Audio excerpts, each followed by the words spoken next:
po ang ating farmland, binibili po ng mga malalaking developer at ginagawang commercial at residential land. Ano po ang ginagawa ng DA tungkol dito? Alam nyo, that's our business. I ganun want po to ba? tell you that we don't buy agricultural land in the provinces. Nobody will buy houses in agricultural land. We only buy in cities and capital towns Ganun po. because the buyer of house, Kayo po, madam. Negosyante po kayo, madam sponsor. but it Would you do doesn't that? solve the legal problem of I'm not Masaki. talking about madam sponsor. I'm not talking about the legal problem. But in the end, you have to be legally correct. I know. You are a businessman. Everything should be legally correct. Well, some shrewd businessman maybe. Yung mga tusong businessman maybe. Hindi. Would you like us to bring Masungi here? Or even make a phone call? Tawagin niyo Masungi. Would somebody call Masungi? Right here, right now. Mag-alamanan kung sinungaling, DNR o Masungi. Kung gusto mo, magpaano pa tayo, lie detector test, Where? polygraph test, para malaman kung sino sinungaling. Pwede bang paki-identify po, Madam Sponsor, kung sino po yung dalawa sa picture na binilugan? This was an event in Rizal.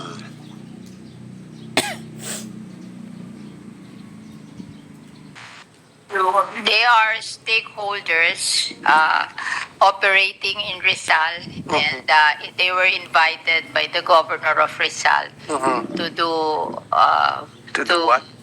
discuss a joint project with all the stakeholders. Joint of projects. Rizal. Yes. Can the good sponsor tell us exactly who these two people are, their names, and then who they represent, They are. and what are the kind of businesses that they do, that they own?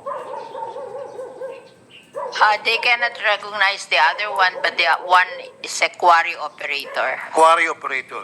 Thank you. And the other one is? They do not know him. Okay, well, I'll identify the second one, Estelle Marie Rebancos, an officer of Montalban Aggregates Producers Association.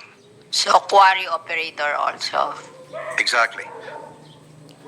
In 2022, DNR ordered the suspension of the quarrying permits of the large-scale companies allegedly encroaching on the Masu Reserve in Rizal, including the Rapid City Realty and Development Corporation, Kim Song Limestone Incorporated, and Quarry Rock Group Incorporated, owned by Angelita Lee,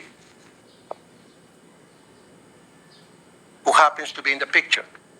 Sinuspindi po ng DNR ang quarrying permit ng mga nito, and yet, inibitahan sila dyan sa project transfer. So out of delicadeza, bakit po sila nandyan? Bakit sila naimbitahan? As I mentioned, they were invited by the governor of Rizal, stakeholders of in Rizal. Hindi ang nag-imbita sa kanila, Yes. DNR. Yes, di po ba dapat bilang secretary ng DNR, tinatanong niya, karapatan niya itanong kung sino-sino ang magdadalo sa isang pagtitipon? But they canceled. You canceled. Inside. That's a DNR event, actually. Inside. So, ang DNR Cancel. must have the call kung sinong imbitahan at sinong hindi. Hindi naman event yan ng governor eh. Event po yan ng DNR. So ang DNR dapat ang gumagawa ng guest list. Hindi po si governor. Kahit na halimbawa inibitahan ni governor, pero pwede naman tablahin ni DNR secretary. Sabihin, I don't want that two persons invited because may mga problema sila. Nasuspindi namin yung kanilang mga permits. And then I don't want to be mixed with those two individuals. Rapid City company inside the Masungi Reserve was cancelled in 2023 because it's inside the protected area. Tama po. Italy, who is operating outside, is still operating. Yun nga po, Madam Sponsor, Mr. President. Nagkaroon ng event ang DNR. Now, Siyempre, ang DNR may control doon sa guest list, doon sa mga taong imbitahan nila o hindi. Okay, sinasabi ng DNR, those two people were invited by the governor. Pero, The governor of Rizal. exactly. Pero sila pa rin may control kung sino ang papupuntay nila o hindi, regardless kung invited the governor, because that's an event of the DNR, that's not an event. My dear Senator, when the governor is inviting people, the DNR cannot stop the governor. No, but That's the reality of life in the Philippines.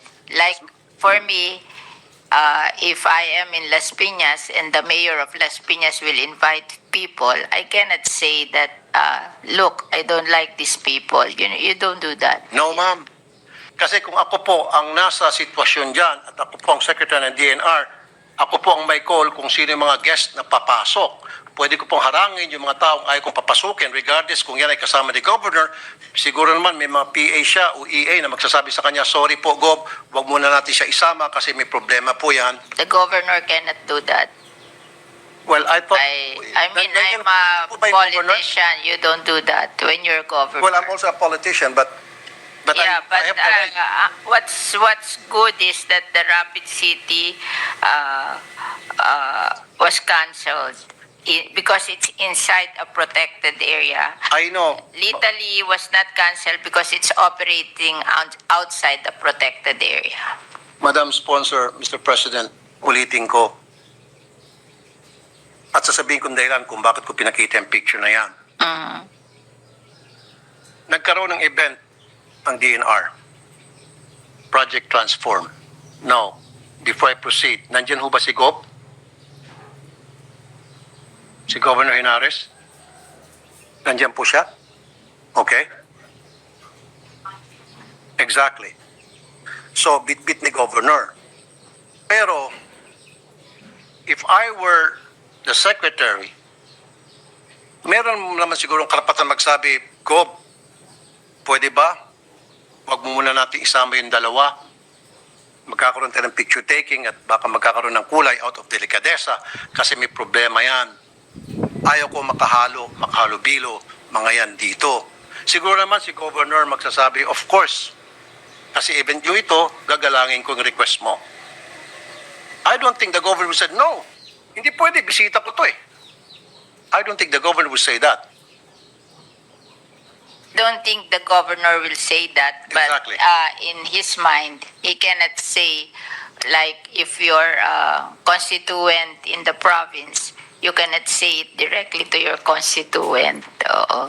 So that Kahit means, na gusto niyan sabihin, hindi niya, yes, so that means the Governor has a say on environmental regulations. not But this is- necessarily. Therefore, may karapatan ng DNR na tumanggi kung sino yung mga bisitang ayaw na papasukin niya sa event nila. Because that was a DNR event.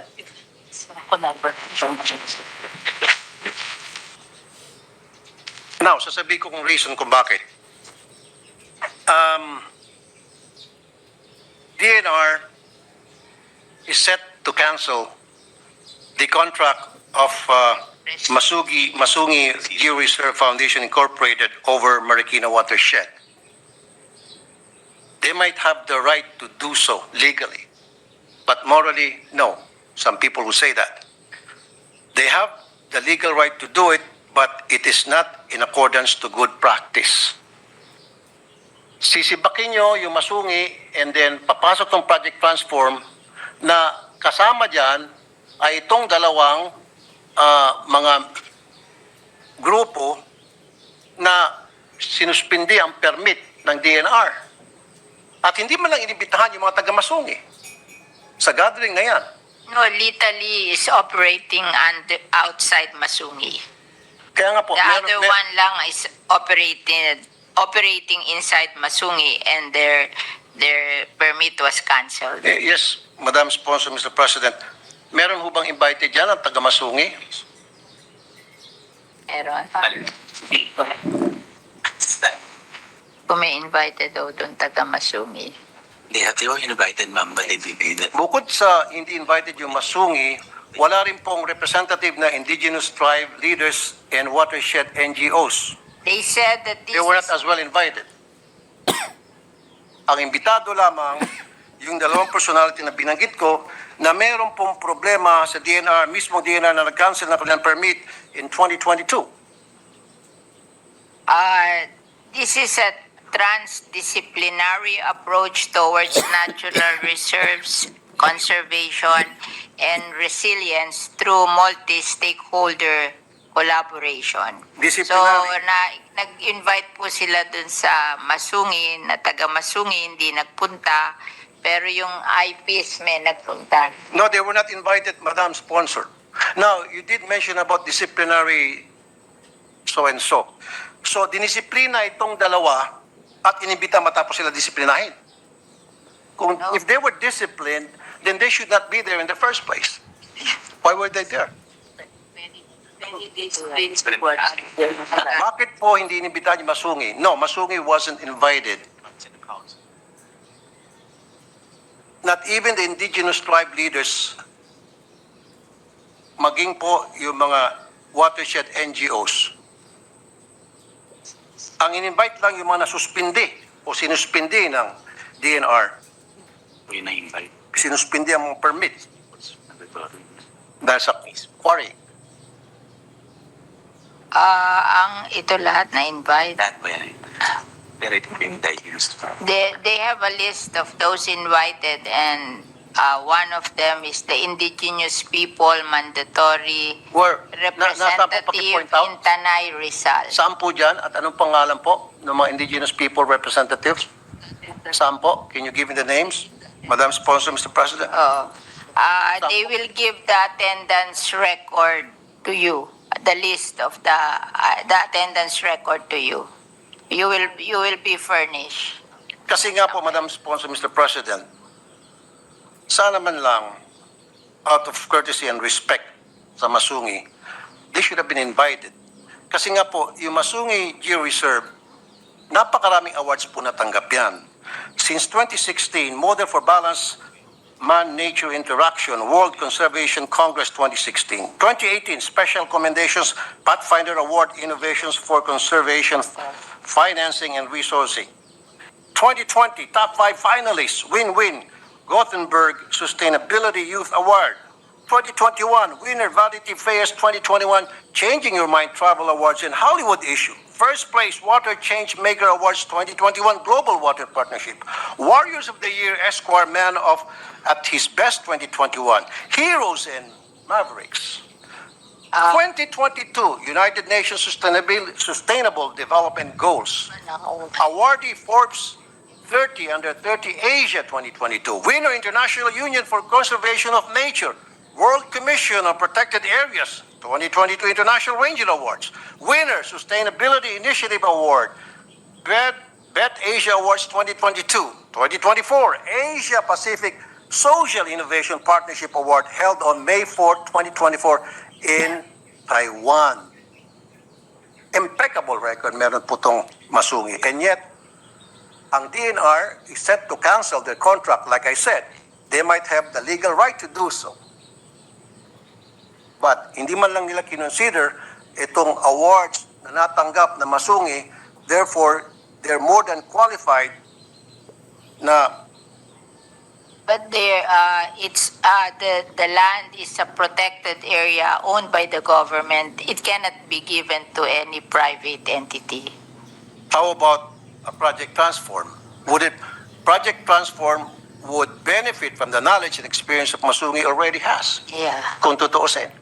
but they They should cannot have been own the invited. property. I know po, Madam Sponsor, Mr. President, kasi yung experience ng Masungi, pwede pong magamit ng Project Transform. Mapapakinabangan po ng Project Transform itong experience at itong magandang records ng Masungi. Kayo po, Madam. But, Negosyante po kayo, Madam Sponsor. But it Would- doesn't solve the legal problem of Masungi. I'm not talking about Madam Sponsor. I'm not talking about the legal problem. But in the end, you have to be legally correct. I know. For a businessman, everything should be legally correct. Well, some shrewd businessmen may be. Yung mga Yung mga tusong businessman maybe. Hindi. Kasi Pero pag yun hindi daw, tusong negosyante, based on the history of Masungi, they were granted that to build socialized housing during the old times. You have to go back to the history.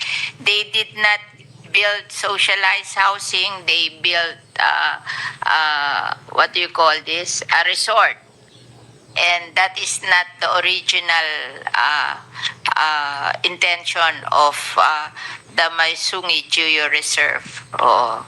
So, in fairness to our government officials, they cannot allow something illegal because they will answer for it in the future.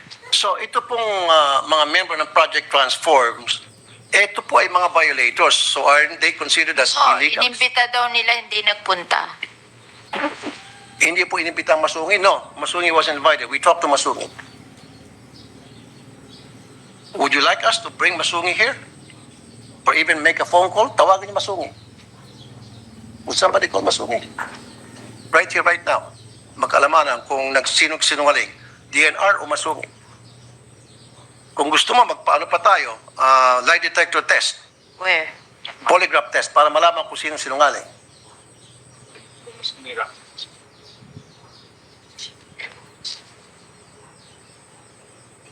Of the Masungi Rock. Meron ba kayong pinadalang sulat? The Masungi Rock Management Council was invited and Masungi Geo Reserve is part of it. Well, show us proof like letter of invitation. Kasi siyempre, pag in-invite sila, hindi naman verbal lang yan. Yan po'y pinapadala sila ng sulat. Nasaan po yung sulat na they were officially invited, not just verbally? Can you show us? Yeah. Where is it? Invitation natin sa council, will kayo rin provide pinahan. We will provide you the invitation to the council of which Masungi Geo Reserve is a member. No, what I'm saying is a letter of invitation which Yes, would they're looking indicate for it. that they were officially invited. Without that letter, parang hearsay lang, na-invite kahit na hindi. At syempre, sabihin ng Masungi, we weren't invited. At sasabihin po ng DNR, yes, you were invited. So, paano natin malaman kung sino nagsabing totoo o hindi? Dapat may invitation letter and then we receive. Mr. Tulfo, Senator Tulfo, they have a copy of the invitation. Can we see that? Forward it to you. Okay? That's good enough. Ilang nila dala ngayon, but they will forward it to you. Now, moving on. Next time naman kasi, kayo dyan sa DNR, pag meron kayong mga project, gawin nyo naman malinis po yung mga project ninyo. Gawin nyo naman pong malinis po yung mga intent ninyo kapag kayo po yung nagsibak ng mga grupo. Ayos nyo naman po. Huwag naman yung parang lokohan para sa akin. I'm sorry for the word. Kasi para sa akin, Masungi should have been invited. Tingnan na natin itong award, mga award na natanggap nila. Isn't this enough? Aren't these enough? These awards? International awards ito. Hindi yung award lang na hausyaw na dito lang gawa-gawa ng kung sino-sinong grupo. These are international awards, well known.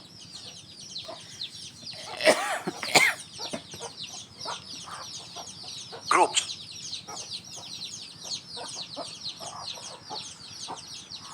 They should be included, but in the end, you cannot give a land owned by the government to a private. I'm no longer, Mr. President, Madam Sponsor, I'm no longer questioning that. Yeah. Pass na tayo dyan. Ang sa akin lang, yeah, sabi ko nga, they might They will give you the invitation. It's just that it's not with them now, but they will send you. And then on top of that, babalik ulit tayo na sana hindi nila in-invite yung dalawang suspendido, sinuspend nila yung permit. Now, sabi nyo kanina, you did mention na yun ay isang gathering ng disciplinary something. Can you repeat again? It's a gathering of disciplinary... Multi-stakeholder collaboration to rehabilitate the area together with LGU. The stakeholders plan and identified projects to be implemented. Na-mention niyo po kanina, Madam Sponsor, Mr. President, yung word disciplinary. Sa likod. Transform. Can you mention that again? Ito, transdisciplinary approach towards natural resources conservation and resilience through multi-stakeholder Exactly. collaboration. Exactly. Dinisiplina nyo itong dalawang kumpanya itong dalawang tao dahil violator sila and yet you invited them.